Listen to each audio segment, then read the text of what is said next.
Você deve ter aprendido na escola que o Uruguai uma vez já foi parte do território brasileiro. Porém, talvez você não saiba que algumas áreas que o governo brasileiro considera como suas até hoje são contestadas pelo país latino. Sim, aparentemente até hoje o Uruguai quer um pedaço do Brasil. E você vai descobrir neste vídeo que lugar é esse e como estão as coisas por lá. Obrigado por sua companhia. Eu sou o Bombinha.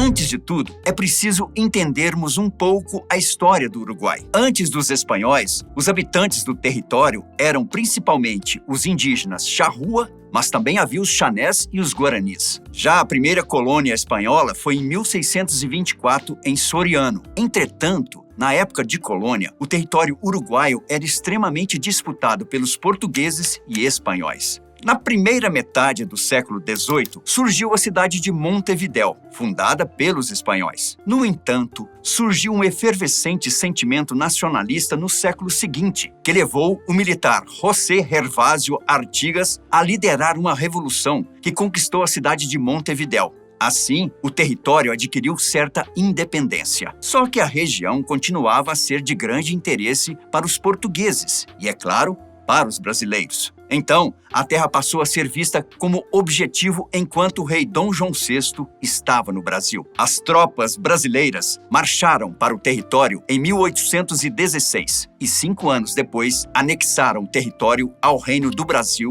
Portugal e Algarve, que passou a se chamar Província Cisplatina. Mas a Cisplatina não duraria muito tempo. As tensões seguiam no território, mesmo sob o governo de Dom Pedro I. Sem uma conversa com o governo do rei e bastante pressionados pelas camadas populares, comerciantes e fazendeiros da Cisplatina se uniram ao líder rebelde Juan Antônio Lavieja em 1825. A fim de conquistar a independência. Em 27 de agosto de 1828, após conflitos e sob a mediação da diplomacia britânica, foi assinada a Convenção Preliminar de Paz pelos representantes do Império do Brasil e da República das Províncias Unidas do Prata. Surgia aí o território da República Oriental do Uruguai. Como deu para perceber, a região, desde seu descobrimento pelos europeus, foi alvo de intensa disputa. Na verdade, isso acontece até hoje em uma parte de nosso território. Os territórios do Rincão de Artigas e da Ilha Brasileira são considerados brasileiros pelo nosso governo, mas são tratadas como áreas contestadas pelos uruguaios. A situação nessas regiões é complicada faz tempo. Em 1934, o Uruguai contestou pela primeira vez uma parte do Tratado de Limites entre os dois países, que delimitou as fronteiras entre a antiga Cisplatina e o atual Brasil em 1851. O local é chamado Rincão de Artigas e possui cerca de 220 quilômetros quadrados. O governo uruguaio da época disse que o riacho registrado como marco da fronteira estava incorreto no mapa e, por isso, a área pertenceria ao Uruguai. O Brasil respondeu dizendo que confiava na demarcação feita no século XIX. Ainda por cima, disse estranhar que o país vizinho falasse tanto do território depois das decisões. Hoje, vivem cerca de 40 famílias na região, em uma pequena vila chamada Tomás Albornoz. Apesar de ser considerado território nosso por parte do governo, os moradores reclamam da falta de assistência do Estado. Os locais aproveitam mais da infraestrutura uruguaia, que geralmente está mais próxima. Ainda assim, para os brasileiros, Albornoz é parte do Brasil.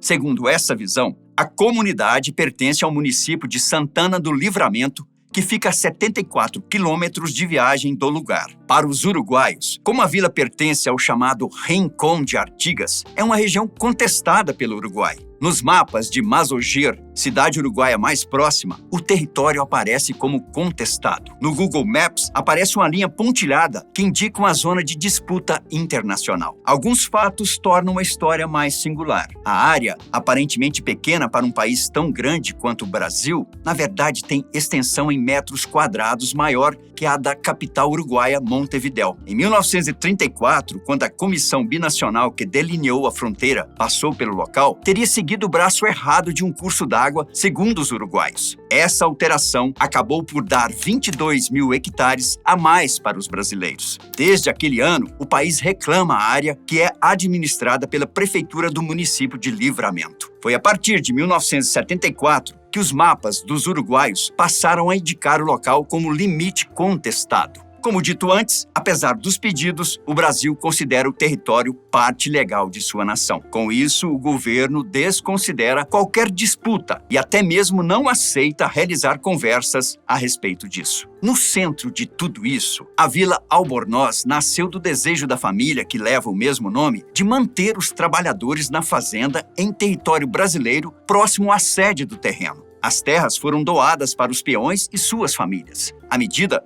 foi apoiada pelo governo de João Figueiredo, que obviamente viu a ação como uma maneira de manter o território sob controle brasileiro. No mesmo ano de 1985, o Uruguai protestou contra a construção da aldeia. Em 17 de agosto de 1988, o país mandou uma nota para o governo brasileiro, que fez pouco caso. O Itamaraty respondeu mais de um ano depois, mantendo sua posição. Mas o que os moradores de lá acham de tudo isso? Fábio Cabral revela um pouco dessa situação confusa do lugar. Certa vez, a fazenda em que morava ficou sem energia e, para consertar, ele tentou contato com a empresa brasileira que fornecia o serviço, a RGE Sul, porém, não obteve resposta. Como precisava muito da eletricidade para manter a fazenda, entrou em contato com uma companhia uruguaia para prestar a assistência. Ou seja, brasileiros e uruguaios do Rincão de Artigas compartilham de serviços de ambos países. Quando se trata da própria vila de Tomás Albornoz, o cenário é singular.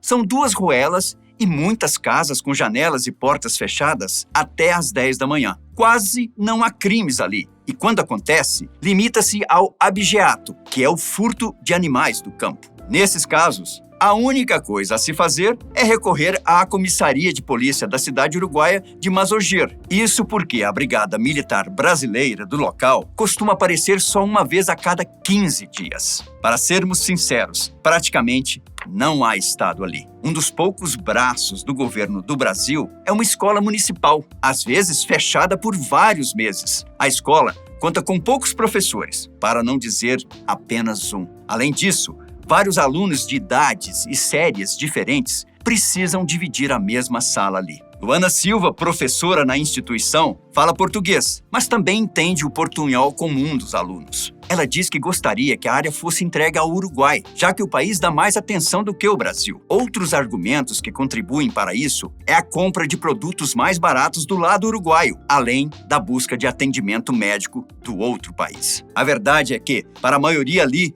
não há sequer fronteiras práticas. O adolescente brasileiro Guilherme Cardinal, que estuda no Colégio Uruguaio da cidade de Mazogier, disse não saber se ali é Brasil ou Uruguai. Ele está acostumado a conviver com pessoas das duas nacionalidades e sua fala alterna entre o português, o espanhol e, claro, o portunhol na maioria das vezes. A pouco mais de 200 quilômetros a leste da vila de Albornoz fica a Ilha Brasileira. O lugar é uma diminuta ilha de apenas 2 quilômetros quadrados no rio Quaraí, que também é reivindicada pelo Uruguai desde 1940. O governo do país diz que a ilha está na foz do rio Uruguai e que sua posse, por causa disso, estaria determinada pelos tratados de fronteiras. Mas o Brasil não parece ligar mais uma vez. Nosso país pôs seu marco na ilhota em 1862 e já chegou a instalar uma família ali nos anos 60 do século passado. Todas as comunicações entre os dois países envolvendo as duas localidades se encerraram em 1989. Desde então,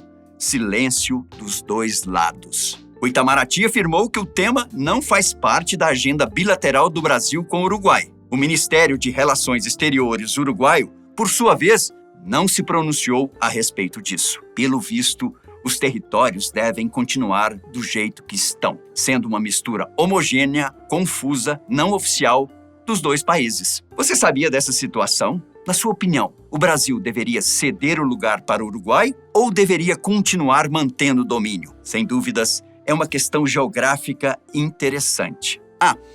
Antes de ir, lembre-se que as camisetas oficiais do canal estão à venda e o público tem adquirido bastante. Se você quer a sua, corra para o link na descrição ou para o QR Code e escolha o seu modelo rápido, porque todas as camisetas possuem quantidades limitadas. Se você é fã, a Use Fatos te espera. Agradeço sua atenção. Fui!